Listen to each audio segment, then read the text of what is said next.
Namaste friends, how's things going with you? Hope everything is going well. We are continuing the conjunction series.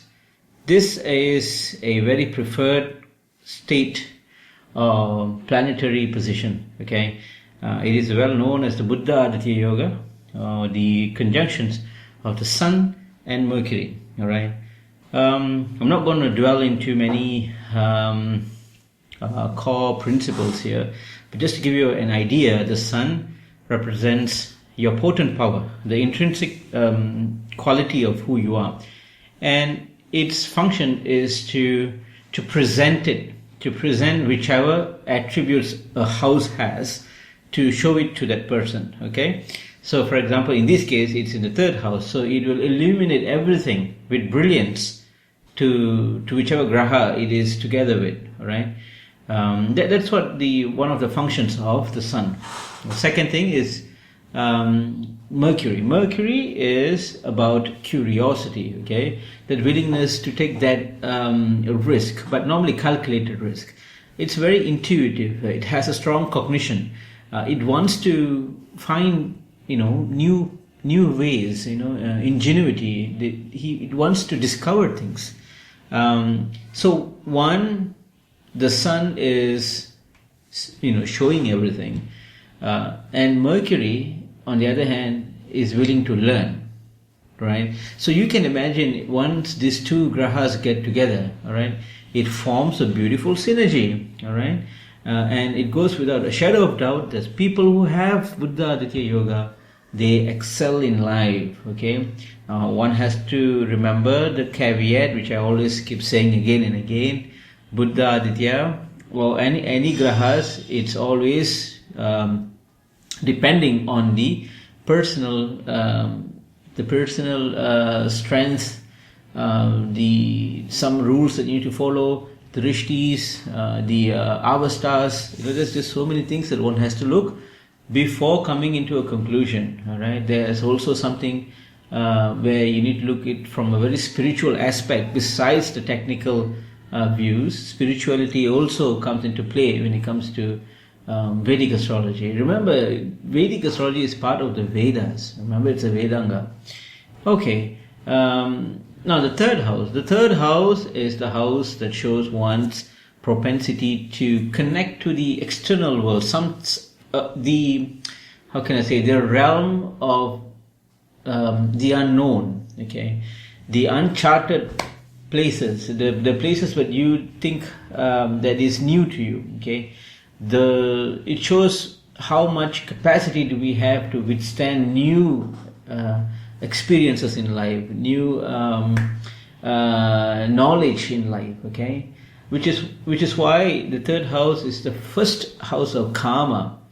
All right, I'm not sure if I've done a video on only houses, what we call is the house groupings or the kutas, but anyway. The third house shows the first house of karma. The houses are segmented into four. I would say four pillars of the Hindu theology, which is the dharma, artha, kama, and moksha. Okay, it has its pure values. Every houses has their own base values to it, okay, or base feelings to it, I would say. So karma is desires, okay, materialistic desires, right? Now the first karma house, in this case the third house, has a lot of feelings to connect with the external factors. So that is something. It's just hardly scratched the surface. But you get the idea. It's something that you want to do self-discovery. Okay, if you want to know where do you in your chart, what sort of adventures that you will take in your life, where would you really be curious, where is your intuitive nudge, always look at the third house. All right, so you have the Sun, Mercury in the third house. This gives beautiful transition from a very controlled environment, which is living with your parents.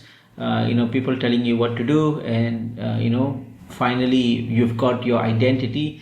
Then you're going to move to your second stage, which means you as an individual trying to cope with things. This is a time where you go to, for example, from your primary to your high school. Okay, everything that happens in the high school seems a little bit half-half, which means your family's contributions and advice and all that starts to fade away. You tend to make decisions based on your own discretions, right?